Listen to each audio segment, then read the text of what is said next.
The forest woke in silver light, dew hanging on every leaf like quiet stars. A baby deer, still spotted, still learning where the safe paths were, stepped too boldly through the ferns. There was a whisper, a snap, and in one cruel breath, the world yanked his leg upward. The snare tightened. He screamed. The trees kept the secret. The wind did not. From the mossed wall of a fallen trunk, a white cat lifted her head. Small, lean, all nerve and bright green eyes, she listened to the sharp, panicked breaths of a creature that knew pain, but not why it had arrived. She slid from shade to shade, placing her paws where light would not betray her. The scent of iron, the ugly tang of rope, the stamp of a boot. The forest had been visited by a hunter in the night. She found him dangling, trembling against a young branch that groaned under the pull. The fawn's eyes were huge, full of the kind of fear that asks without words, "Is this how it ends?" The cat answered with a slow blink, tail curling with a promise. "Not today." She circled the trap. The knot was hidden inside a tin clasp. The rope wound around a sapling, bit into bark. She tested with a careful paw. It tightened. The fawn jerked, cried, thrashed, and the branch wailed in reply. The cat pressed her forehead to his shoulder, a small weight of comfort, then moved to the rope with purpose. Teeth first, she chewed where fiber frayed, tasting old rain and human sweat. The rope resisted, rough and mean. Her jaw ached. She stopped, listened. A distant crunch of boots on dry twigs. The hunter was returning. She leapt to the clasp, clawed at the seam. It refused. She slammed it against a stone. Once. Twice. The forest held its breath with her. On the third strike, the metal let out a tired sigh, and the hinge cracked open like a stubborn seed. The rope slackened. The branch bowed. The fawn dropped, crumpling into leaves, screaming through clenched breath as blood returned to his numb leg.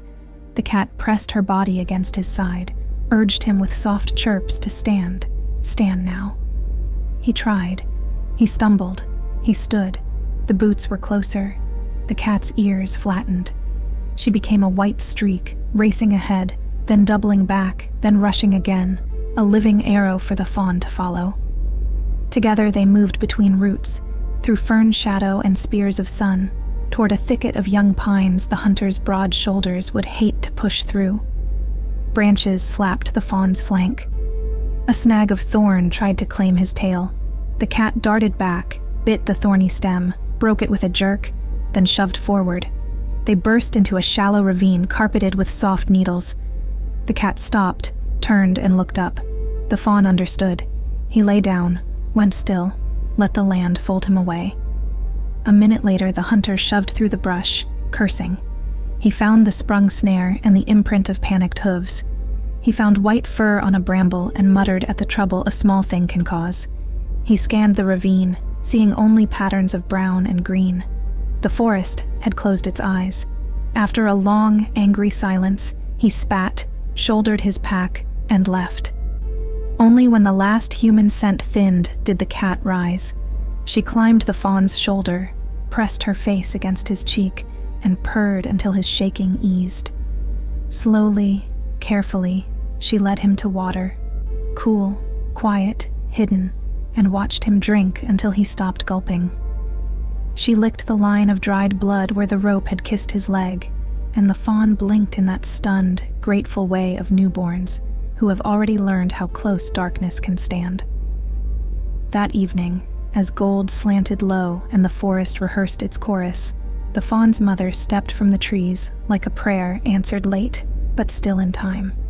She stamped, sniffed, then rushed forward, nuzzling her child with frantic relief. The white cat sat a short distance away, tail tip twitching, eyes soft. When the mother raised her head to meet those green eyes, there was no language between them, yet everything was said. "Thank you.